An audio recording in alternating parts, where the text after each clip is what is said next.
Austria has many different types of schnitzel. Vienna is home to the Veal Schnitzel. It's a big old cutlet, pounded out with a hammer, breaded, shallow fried in some clarified butter.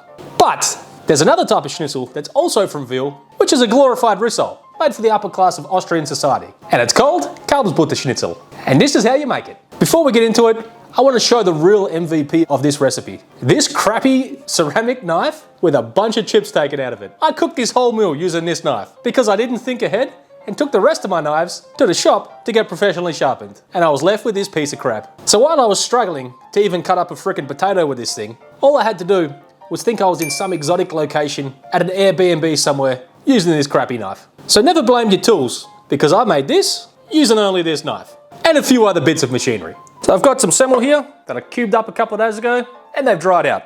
Cut them into chunks, left them air dry for a few days. Now they're good to go. So I'm going to be grinding this with the meat, but I've got to soften it up just a little bit. So I'm going to put a bit of cream over the top. And then we're just going to coat this through and let that bread soak up all that good cream. You just want to mix it around.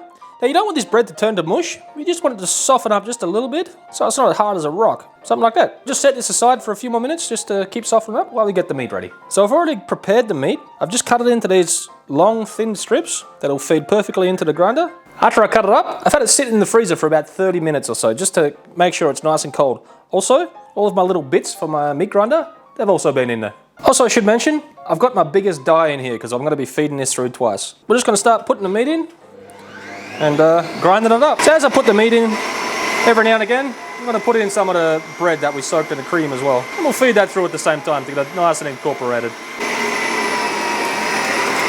We've run it through once, and now we run it through again. So we've run it through twice, the bread's nicely incorporated, and it's a perfect consistency for what we need. Now we're going to add the rest of the ingredients. The best way to clean this out, which I learned from YouTube, channel called Wilson's Barbecue. Now he puts ice cubes down there and then to push the rest of the meat out that's in the tube, that's stuck in the tube here. But let's just see if this actually works. Got a couple of ice cubes here. We'll put a few in there and then we're just going to turn this on, and then as soon as we start seeing ice pop out of here, we'll know it's all the meat's been pushed out. So we'll see if it works. Yeah, that looks like ice to me. And we've already pretty much got this thing cleaned up. Not really. So to the meat, we're going to add the rest of the cream, a couple of eggs, some parsley, a little bit of white pepper, some salt, and some lemon zest. Just the yellow bit, none of that bitter white stuff. You don't want none of that in there. So the last ingredient, unfortunately for me, is nutmeg. It's a mandatory ingredient. So for this amount of meat, I think perfect amount for me. If you couldn't already tell, I don't like nutmeg at all. Right, with all that in there, we're just going to get our hands in and get it all mixed up. To get the consistency of this right, unlike a normal schnitzel, we actually put the breadcrumbs inside of the meat. So that's what we're going to do now to get the consistency right. I think we added about 50 grams there just to get things going, to see where it ends up. Obviously, I'm not expecting everybody to be making this amount. I started off with 2 kilos of veal shoulder here. This is going to make quite a few. So depending on how much meat you're actually making, that's going to dictate how much breadcrumb you end up putting inside the meat. Right, once you've got it all nicely mixed through, and it's nice and homogeneous, in true Austrian fashion, you're going to taste a little bit, just to see how the seasoning is. Needs more salt. Once you've got the seasoning where you want it, we're going to let it sit in the fridge for 20 minutes, just to let everything come together as one. So for the mashed potatoes, I just went ahead and peeled a bunch of potatoes, cut them in little chunkers, put them in a nice pot of fresh water. Now I'm just going to add some salt, pop on the lid, and then cook these until they're nice and tender. To a little pot here, we're going to add a bunch of butter and cream, and then we're just going to stick it on the stove and heat this gently until all the butter's melted. Once all the butter's melted and nicely warmed, we're going to add it to the puree. Once the potatoes were cooked, I just put them in this strainer and I just let them steam out for about 5 minutes, just to get rid of any excess moisture. Now, simple enough, get my little ricer here, load the potatoes in, and then just go ahead and push them all through. All right, once you got your potatoes all pushed through and your cream and your butter's all melted and it's slightly warm, go ahead and pour it all in there. And then just go ahead and get it all mixed up until it's nice and smooth. Don't forget to add some salt to those potatoes too. All right, once you've got the seasoning exactly where you want it, stick a lid on it and keep it warm in the oven and put it in there straight away before you snack on it all and there's none left for the actual main meal. Now we're going to make some crispy onions. So here, I've got some onions cut up into rings, just like that. And in here, I just got some all-purpose flour and some paprika. Now to this, I'm also going to add little bit of salt, and then we'll just get that nice and mixed up. Now you probably should just use sweet paprika for this, but I only had a little bit left. So a majority of this is smoked. Well, that should be just fine. All right, now we'll just go ahead and sprinkle it all over the onions, and then toss them around and get them all coated. You want to sift out any of the excess that's on the onions. Okay, so I got some clarified butter already heated up here. Now I'm just going to do mine in batches because my pan's not that big.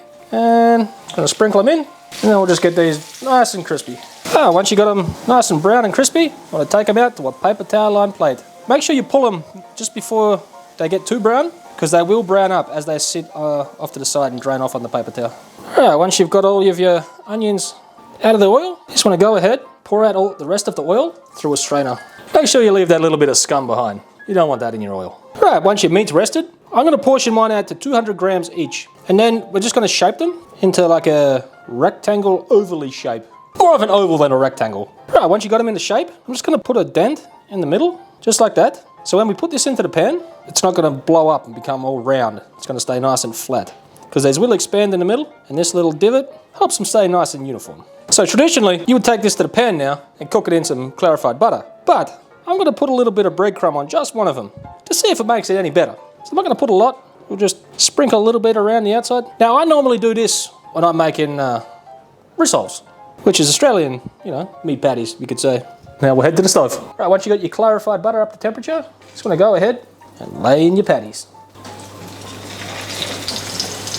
Now while I'm cooking these, I just like to move them around the pan a little bit. Just every now and again, just give them a little shuffle around. That just promotes even browning. All right, once you got some good color on one side, just go ahead, flip them over, and cook the other side. All right, once you got some good color on both sides, you want to take them out of the pan.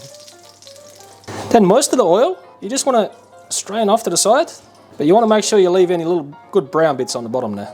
Okay, once you got most of the oil tipped out, you just want to go ahead and put in some stock. And just go ahead and reduce that down some. Alright, once you reduced it, you want to move it off into the heat, and you want to mix in some cold butter. Get all that emulsified into the sauce. Alright, once your sauce is all nice and emulsified, we're ready to plate up. So we're going with a big old dollop of mashed potato. I like to make a little bit of a divot in the potatoes there, just like that. We'll put on a few of these crispy onions, then the star of the show, a couple of these big meat patties. Then we just pour on the sauce. Now I'm going to shove it in my mouth. So let's go in with the full traditional. None of the breading on the outside. Ooh, looks kind of good. A little bit of potato, a little bit of onion. That lemon zest, they knew what they were doing when they put that little touch on there. That's actually shining through quite well. All right, now let's taste the one with a little bit of breading on the outside. Super soft, so much cream and butter. Very luxurious when you eat this. If you're making this at home, don't even worry about putting that little bit extra crumb on the outside. Doesn't change a thing. But this is a damn good meat patty.